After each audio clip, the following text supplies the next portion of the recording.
درود ابراہیم کی برکت کا واقعہ اور مشاہدہ۔ میرے ایک دوست ہیں، ان کا تعلق میرے ضلع اٹک سے ہے۔ میرے اس دوست کے چھوٹے بھائی کو درود ابراہیمی پڑھنے کا شوق ہوا تو اس نے خوشبو کا اہتمام شروع کر دیا۔ صاف ستھرا رہنا اور ہر وقت صبح و شام درود ابراہیمی ان کی زبان پر جاری ہو گیا۔ اس نوجوان کی روٹین تھی کہ درود ابراہیمی وہ بہت زیادہ پڑھتا تھا اور خوشبو کا استعمال بہت احسن انداز میں کر رہا تھا۔ علاوہ ازیں تنہائیوں میں بیٹھ کر وہ جوان درود ابراہیمی بڑی توجہ، دھیان، عقیدت اور ادب سے پڑھتا رہا۔ یہ ایک راز ہے جس کو بھی ملا ہے، تنہائی میں درود پڑھنے سے ملا ہے۔ تنہائی میں پڑھا گیا درود شریف جلد تاثیر دیتا ہے۔ اس نوجوان نے کبھی ناغہ نہ کیا، ہر وقت درود شریف کی محبت میں ڈوبا رہا۔ ایک رات اس کے مقدر جاگ گئے، اس نے خواب دیکھا کہ وہ سویا ہوا ہے اور اسی دوران میں دروازہ کھلتا ہے تو ایک پروقار شخصیت داخل ہوتی ہے جنہیں نور کے ہالے نے گھیر رکھا ہوتا ہے۔ جوان اٹھ کر حیرانی سے دیکھتا ہے کہ یہ کون پروقار شخصیت میرے گھر تشریف لا ہے۔ وہ ہستی فرماتی ہیں، حیران نہ ہو ابھی اور حیران ہونا باقی ہے۔ انہوں نے بتایا، میں شیر خدا حیدر کرار علی مرتضیٰ ہوں۔ وہ جوان اپنی اس سعادت پر خوشی سے رونے لگتا ہے۔ اسی دوران ایک اور شخصیت کمرے میں مسکراتی ہوئی داخل ہوتی ہے۔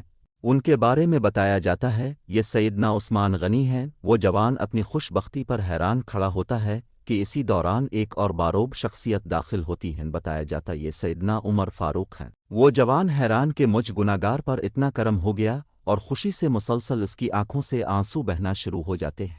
اسی دوران بہت ہی خوبصورت آنکھوں اور پیارے چہرے والے سیدنا ابوبکر صدیق اندر تشریف لاتے ہیں۔ اسی دوران شیر خدا سیدنا علی مرتضیٰ فرماتے ہیں، بادب ہو جاؤ، پیارے آقا کریم الصلاۃ وسلام تشریف لاتے ہیں۔ وہ نوجوان بتاتا ہے، میری آنکھیں دروازے کی طرف لگ جاتی ہیں کہ آقا کریم الصلاۃ وسلام کب آئیں اور میری روح سیراب کرے۔ اسی دوران نور ہی نور ہر سمت پھیل جاتا ہے، روشنی بہت زیادہ ہو جاتی ہے، پورا کمرہ جگمگ جگمگ کرنے لگتا ہے اور بہت ہی پیاری خوشبو آنے لگتی ہے۔ سب آنکھیں زیارت کی منتظر ہیں کہ آپ کریم آقا الصلاۃ وسلام تشریف لاتے تو آپ الصلاۃ وسلام اس جوان کے کندھے پر اپنا ہاتھ مبارک رکھتے ہیں اور فرماتے ہیں کہ فلاں اس جوان کا نام لے کر کے نماز باجماعت پڑھا کرو، داڑھی رکھ لو اور درود شریف پڑھنا ہمیشہ اپنا وظیفہ بن لو، یہ میری تمہیں نصیحت ہے۔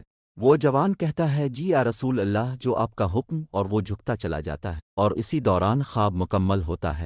اس جوان کو میں نے مسجد میں تہجد کی عبادت میں دیکھا، اس کی آنکھوں کو دیکھنے سے بندہ اس کی آنکھوں کا عاشق ہو جاتا تھا۔ اس کی آنکھوں میں عجیب کشش اور کمال خوبصورتی دیکھی، اس کی آنکھیں ہر وقت تشکر سے بھیگی دیکھیں۔ اللہ مجھے اور تجھے بھی یہ نعمت عطا فرما دے، آمین۔ درود ابراہیمی کی برکت سے ان کی شادی ایک اچھے خاندان میں اور نیک خاتون سے ہو گئی۔ اللہ کریم نے درود ابراہیمی کی برکت سے انہیں چھوٹی سی عمر میں حج کی نعمت سے سرفراز فرمایا اور ان کے گھر میں کئی سال سے اولاد نہیں ہوئی تھی۔ اللہ کریم نے کرم کیا اور ان کے گھر میں عرصہ کے بعد اللہ کریم نے درود ابراہیمی کی برکت سے اولاد نرینہ عطا فرمائی۔ درود ابراہیمی کی برکت سے انہیں رب کریم نے بہت نوازا، الحمدللہ۔